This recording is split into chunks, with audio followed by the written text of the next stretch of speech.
Hey guys, welcome to Film World. Today I'm going to explain a romance drama film called After Everything from 2023. Turn on subtitles and spoilers ahead. The movie opens with a wedding scene where both Hardin and Tessa are getting ready as Hardin's voice narrates in the background that love never fails if it is true. For a moment, it seems like they are getting married, but the illusion is broken when the scene cuts to Hardin sitting alone in his room. Hardin still couldn't move on from Tessa, even though it had been a year since they broke up, due to Hardin writing the novel about their lives without Tessa's consent. He just wanted to show the world how love can make you a better person, but instead, he lost Tessa during this process. Still not wanting to give up, Hardin keeps messaging Tessa, who finally replies to him. Instead of getting a positive reply, Tessa has told Hardin to move on, just like she had already done. Hardin is heartbroken to read the message, but he still couldn't bring himself to completely lose hope in their love, as he couldn't even imagine living a life without Tessa. That night, Hardin goes to a club to meet his publisher, Catherine, who urges him to write the next part of his story. She tells him that if he doesn't release the next part soon, people will forget him, and she also reminds him about the advance payment she had already made. Hardin is more stressed to hear this and continues drinking heavily, which starts to worry Catherine as she thinks Hardin will revert to his life before Tessa. Hardin is completely drunk at this point and keeps getting flashbacks of Tessa. Catherine and her friend drag him to the dance floor, and her friend starts grinding against him. But in his mind, Hardin keeps seeing Tessa instead of the girl. Eventually, they bring him back home, where he passes out after drinking. The next morning, Catherine and her friend are discussing how Hardin is a hot mess without Tessa. Catherine comments on how Hardin is never getting Tessa back, no matter how much he pins after her. Hardin, who was listening to their conversation all along, finally gets irritated and leaves, saying he has to attend some meetings. After leaving Catherine's place, Hardin goes to meet his mother and birth father. His parents try to reprimand him for drinking again and for not trying to move on from Tessa. Hardin is not fazed by their advice, and he is still adamant about finding his way back to Tessa. Soon his father leaves to go to a meeting, and his mother advises him to go on a vacation so he can have a change of atmosphere and fresh starts. She also mentions someone named Natalie, saying she has also moved on and is now living in Portugal. When Hardin comes back home, he tries to write but can't break through his writer's block. Instead, he decides to practice boxing, and while punching hard through the punch bag, he keeps getting flashbacks of Tessa kissing some other boys.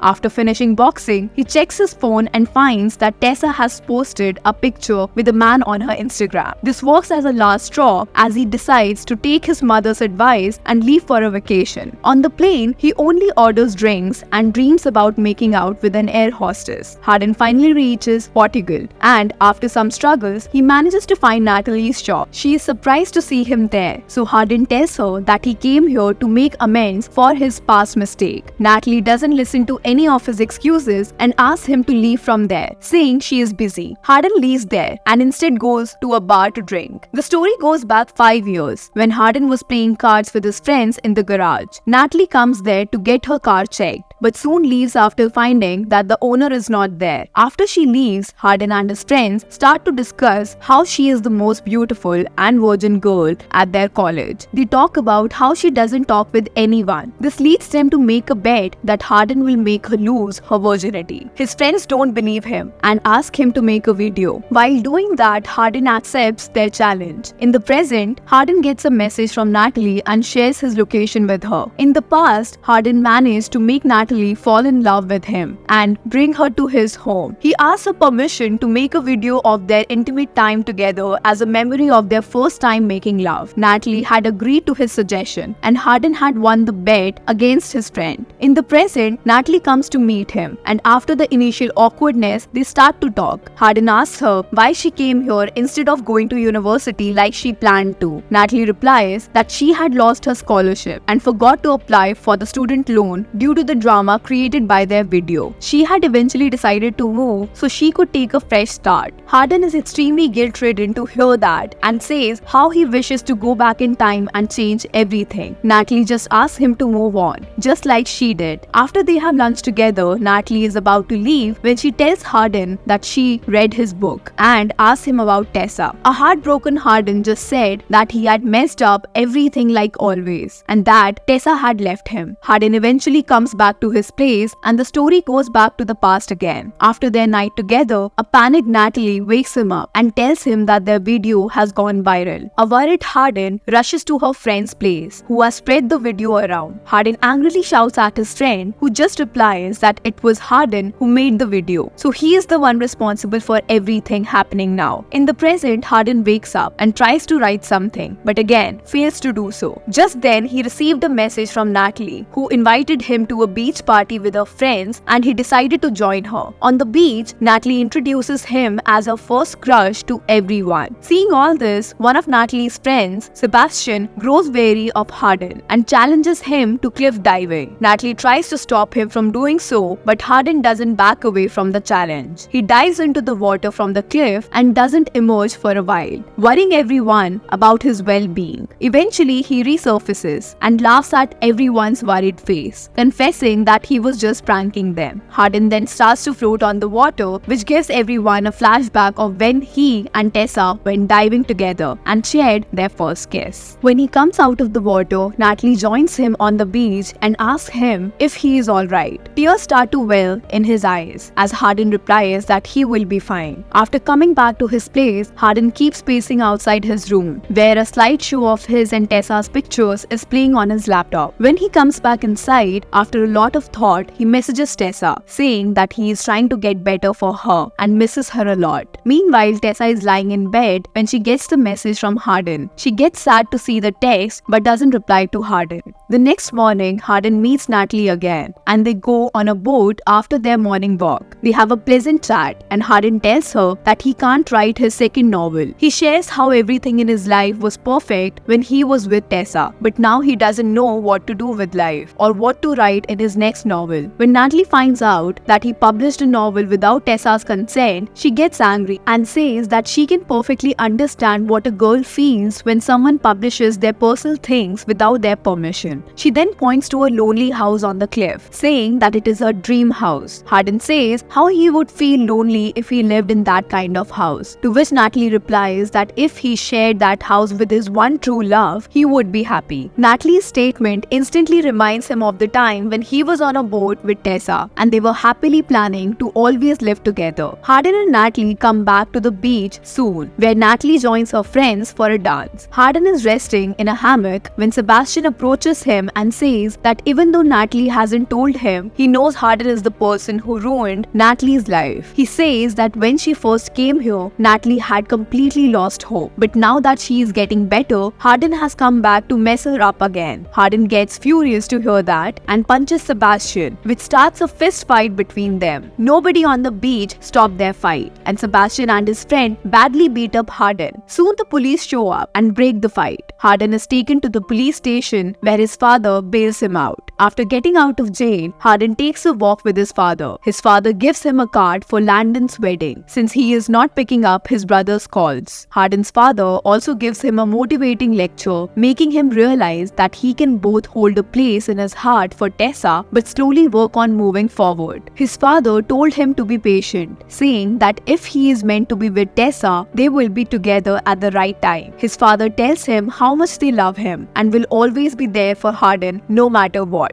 These words finally give Hardin some motivation and he starts to feel better. Back at his home, he throws away all of his alcohol and takes the first steps to be a better person. Natalie comes to meet him at his home and is happy to see that Hardin is doing much better than before. She leans in to kiss him, but Hardin quickly pulls back, saying he is still in love with Tessa. Hardin thanks her for being able to forgive him even after what he did to her and says that she deserves a better person who can give her all the happiness. He then calls Landon and assures him that he will join his wedding as his best man. Feeling inspired, Hardin starts writing again, and this time he manages to finish the manuscript called Before. He takes a copy of his script to Natalie and asks for her permission before submitting the draft, since she is also mentioned in the story. She is happy with the changes, and later Hardin surprises her with the coastal house of her dreams. Back in America, Nora is with Tessa, nervously hoping the wedding ceremony will proceed without any problems. problems. As the best man and maid of honor, Hardin and Tessa walk down the aisle together. This is the first time they have seen each other in 2 years. When Hardin goes for his best man speech, he talks about how the couple is lucky to find each other, as he knows how it feels to lose the person you love the most. Tessa starts to tear up to hear this and leaves from there. Hardin follows her and meets her outside, where they both apologize to each other for their past mistakes. Tessa calls them a mess, but Hardin disagrees with her, taking their reunion as a sign, and finally feeling a sense of clarity, Hardin gets down on one knee and proposes. The story ends with a scene where Hardin arrives back home with his book later under his arm. He greets his few-year-old daughter just as a visibly pregnant Tessa comes there.